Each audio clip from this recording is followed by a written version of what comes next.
रामचन्द्राय जनकराजचामनोहराय मामकाभीष्टदाय मैदमङ्गलम् कोसलेसाय मन्दहासदासपोषणाय वासवादिविनुत सत्वरदमङ्गलम्।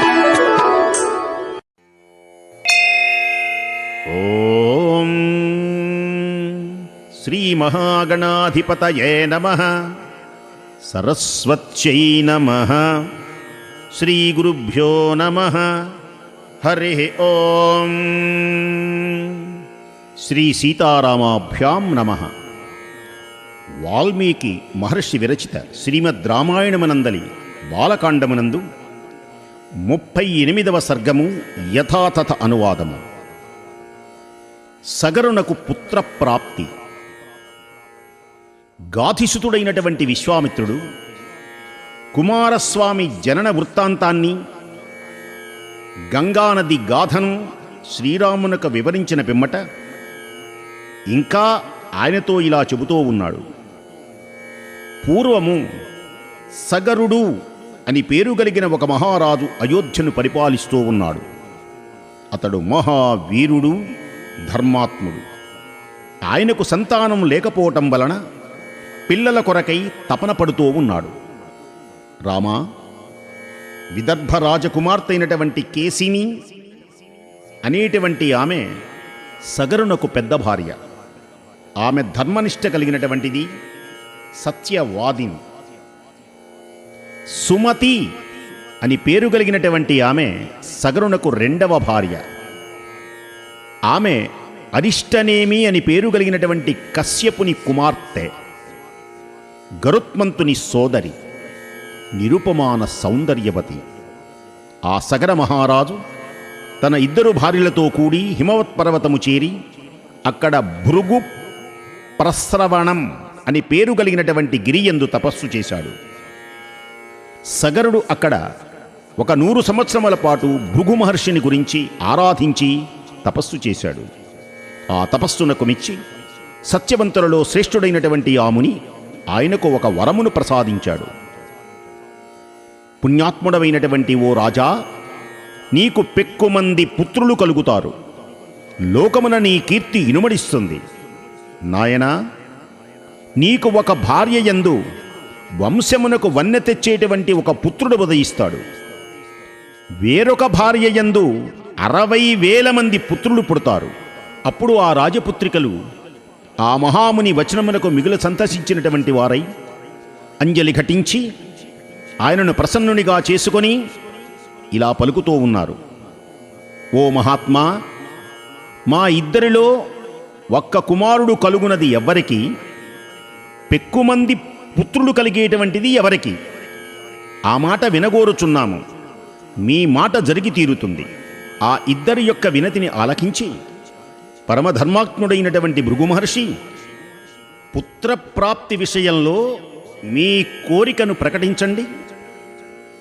వంశోద్ధారకుడైనటువంటి కొడుకు మీలో ఎవరికి కావాలి? కీర్తి ప్రతిష్టలు కలిగినటువంటి మహాబలశారులు, మహోత్సాహులు అయినటువంటి పెక్కుమంది పుత్రులు ఎవరికి కావాలి అని మధురంగా అడిగాడు. ఓ రఘురామా, భృగు మహర్షి యొక్క మాటలు విని సగర మహారాజ సమక్షంలో పెద్ద భార్య అయినటువంటి కేసిని, వంశకర్త అయిన ఒక పుత్రుడే నాకు కావాలి అని కోరింది. ఇక సగరుని రెండవ భార్య అయినటువంటిది గరుత్మంతుని సోదరి అయిన సుమతి మోహోత్సాహులు, కీర్తి ప్రతిష్ట కలిగినటువంటి వారైన 60,000 మంది పుత్రులు తనకు కావాలి అని కోరింది. అనంతరం సగర మహారాజు తన భార్యలతో కూడి భృగు మహర్షికి ప్రదక్షిణ నమస్కారములు ఆచరించి అయోధ్యకు చేరాడు. కొంతకాలానికి సగరుని యొక్క పెద్ద భార్య అయినటువంటి కేసిని ఒక కుమారుణ్ణి కన్నది. ఆ సగర పుత్రుడు అసమంజుడు అనేటువంటి పేరుతో ప్రసిద్ధికెక్కాడు. ఓ నరోత్తమ, రామ విను. రెండవ భార్య అయినటువంటి సుమతి గుండ్రని సొరకాయ వంటి గర్భ పిండాన్ని ప్రసవించింది. ఆ పిండము నుండి 60,000 మంది పుత్రులు వెలువడినారు. ఆ కుమారులను దాదులు నేతితో నిండినటువంటి కుండల యందు పెక్కుకాలము ఉంచారు. కొంతకాలమునకు వారందరిలో యవ్వనం అంకురించింది. క్రమంగా సగరుని యొక్క 60,000 మంది సుతులను రూప యవ్వన సంపన్నులై ప్రకాశించారు వాళ్ళందరూ. ఓ నరోత్తమ, రామ, సగరుని జ్యేష్ఠపుత్రుడైనటువంటి అసమంజుడు నిత్యం నగరంలోని బాలులను సరయూ నదికి తీసుకొని వెళ్ళి వారికి జలములో నెట్టేవాడు, వారిని మునకలు వేయించేవాడు. ఆ బాలురందరూ నీటిలో మునిగిపోతూ ఉంటే ఈ అసమంజుడు వాళ్ళందరిని చూచి నవ్వుతూ ఉండి ఆనందించేవాడు. ఇలా అసమంజుడు ఇలాంటి పాపపు పనులు చేస్తూ ఉంటే, సజ్జనులను బాధిస్తూ ఉంటే, పౌరులకు హాని కలిగిస్తూ ఉంటే ఇది వినినటువంటి సగరుడు కుమారుడు అనేటువంటి విచక్షణ లేకుండా అతనిని నగరము నుండి వెళ్ళగొట్టేశాడు. అసమంజుని కుమారుడైనటువంటి వ్యక్తియే అంశుమంతుడు. ఇతడు గొప్ప పరాక్రమశాలి. ఇతడు ప్రజలందరికీ ప్రీతిపాత్రుడు.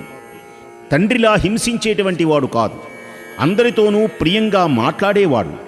ఓ నరశ్రేష్ఠ, కొంతకాలము పిమ్మట సగర మహారాజునకు యజ్ఞము చెయ్యాలి అనేటువంటి కోరిక కలిగింది. రామా, వేదజ్ఞుడైనటువంటి సగరుడు ఇలా నిర్ణయించుకొని గురువులతో ఋత్విజులతో కూడి యజ్ఞ కార్యమును ఆరంభించాడు. ఇది వాల్మీకి మహర్షి విరచిత శ్రీమద్ రామాయణమునందలి బాలకాండమునందు 38వ సర్గము యథాతథ అనువాదము సమాప్తం.